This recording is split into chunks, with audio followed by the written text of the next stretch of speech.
1 तारीख से हड़ताल पे बैठे हुए हैं। क्या मांग है आपकी? हमारी 5 मांगे हैं। हाँ, मितान 2002 से जुड़ी हूँ। अब समस्या ने हम 5 सूत्री मांग होना चाहिए करके हम लोग ये हड़ताल करे हैं।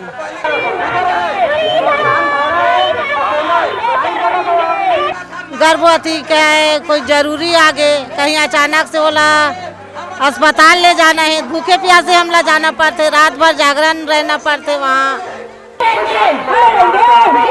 Area coordinator, help desk facilitator, सबका भविष्य निधि एक सुनिश्चित किया जाएगा।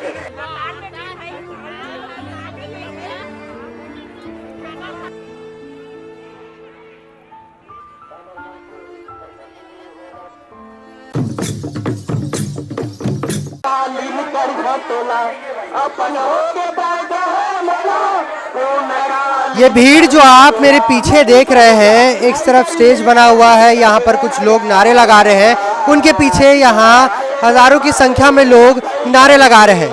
आखिर कौन है ये लोग और कहाँ से आए हैं?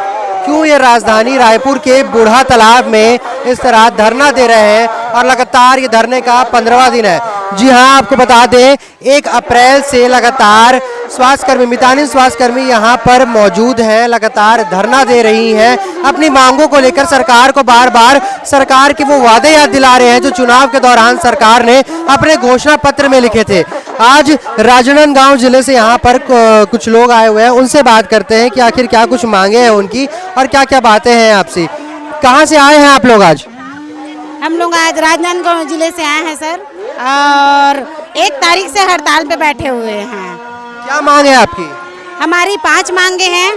पहला है 75% अंशदान को 100% किया जाए, और दूसरा है जो चुनाव के सीएम घोषणा किए थे मितानिनों को 5000 प्रोत्साहन राशि दिया जाएगा करके, वह राशि अभी तक हम लोग को मिला नहीं है। और तीसरा है जैसे हमारे मितानिन के बीच कुछ होता है या कोई जैसे 60 साल से ऊपर हो गए वो घर बैठना चाहते हैं, तो वो अपनी बहू बेटी को मितानिन में अपने ही घर से लगाना चाहिए, यह मांग रखे हैं। और चौथा मांग है जैसे हम अन्य कुछ काम कर रहे हैं, कुछ काम जैसे पंचायत वाले बुला लेते हैं, नर्स दीदी लोग बुला लेते हैं, तो उनका हमारा कोई राशि नहीं बनता, तो उसके लिए भी हम मांग रखे हैं राशि के लिए। और 5वां मांग है हमारी जो कुछ भी कार्य करता है, चाहे मितानिन है, एमटी है, एपीएस है, पीपीएस है, जिसे कुछ भी कारणवश छोटे से गलती के लिए उसको निकाला जाए, ऐसा करके डायरेक्ट आदेश कर देते हैं।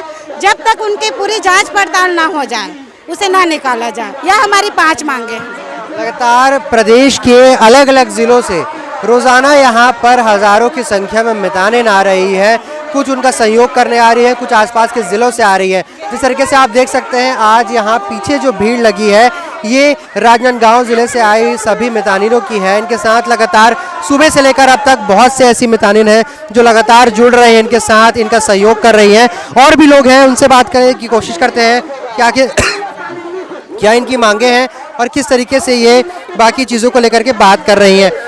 आप लोग लगातार 1 तारीख से यहाँ पर आंदोलनरत हैं, धरना दे रहे हैं, तमाम तरह की चीज़ें हैं, उसके बीच इतनी बड़ी धूप में भी आप लोग यहाँ पर दे रहे हैं। आज राजनांदगांव से लोग आए हैं, क्या है मुख्य मांगे आपकी? हमारी मुख्य मांगे ये है कि जो 75% राज्यांश मितानिनों को दिया जाता है प्रोत्साहन राशि में जोड़ करके, उसको बढ़ा करके 100% करे। साथ ही साथ में जो मितानिन के ऊपर एमटीज है और हम ब्लॉक कोऑर्डिनेटर्स और स्वस्थ पंचायत समन्वयक हैं, उनको भी 100% राज्यांश में जोड़ा जाए। ये हमारी पहली मांग है। दूसरी मांग हमारी ये है कि सरकार ने जो चुनाव पूर्व घोषणा किया था कि प्रत्येक मितानिन को 5000 प्रति माह देंगे करके, तो वो 5000 इनको दें।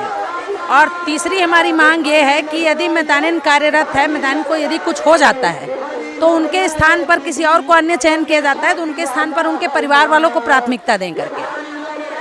और चौथी मांग हमारी ये है कि हमारा मितानिन प्रशिक्षक, ब्लॉक कोऑर्डिनेटर, स्वस्थ पंचायत समन्वयक, area coordinator, help desk facilitator, सबका भविष्य निधि एक सुनिश्चित किया जाए करके।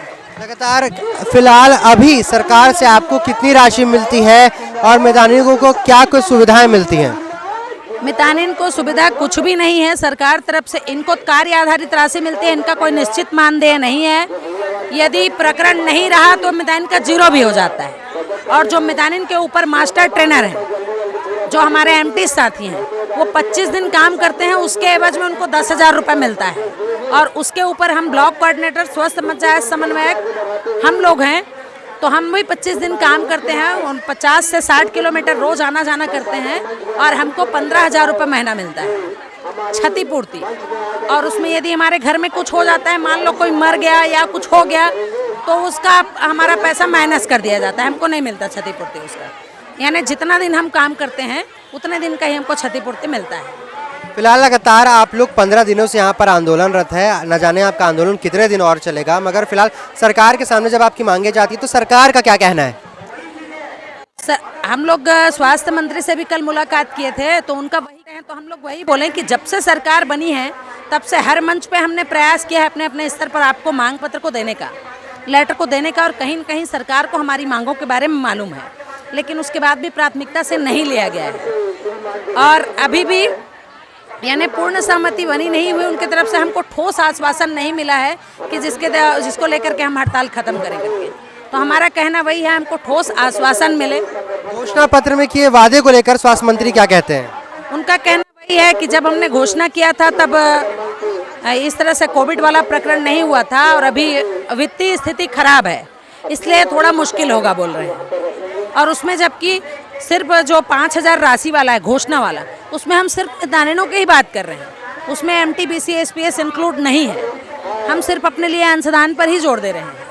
तो उनका स्पष्ट तौर पे कहना वही है कि उसको हम अभी नहीं कर पाएंगे करके। लगातार 40 डिग्री की तपती धूप में यहाँ पर मितानिन बैठी हुई है, लगातार धरना दे रही है। स्वास्थ्य मंत्री आश्वासन दे रहे हैं 15 दिन हो चुके हैं, न जाने कब इनकी हड़ताल खत्म होगी। जिस तरीके से आप देख सकते हैं, कुछ दिनों पहले एक नज़ारा और भी आया था, जो डिवाइडर आप यहाँ देख रहे हैं, सड़क के बीचों बीच इस डिवाइडर पर यहाँ पर ही मितानिन सोई हुई थी। हालांकि धरना स्थल में लगातार अलग अलग विभाग के लोग धरना दे रहे हैं, उसके बीच इस डिवाइडर में जो सोता हुआ नज़ारा वो कहीं ना कहीं चौंकाने वाला था।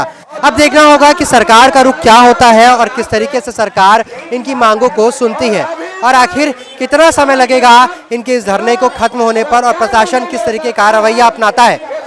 लगातार तोपचन.com पर आपको खबरों के साथ अपडेट करते रहेंगे। कैमरा पर्सन मनोज मारिकपुरी के साथ स्नेहिल सराफ, रायपुर। रोचक खबरों के लिए तोपचन.com को फेसबुक और ट्विटर पर फॉलो करें, यूट्यूब पर सब्सक्राइब करें।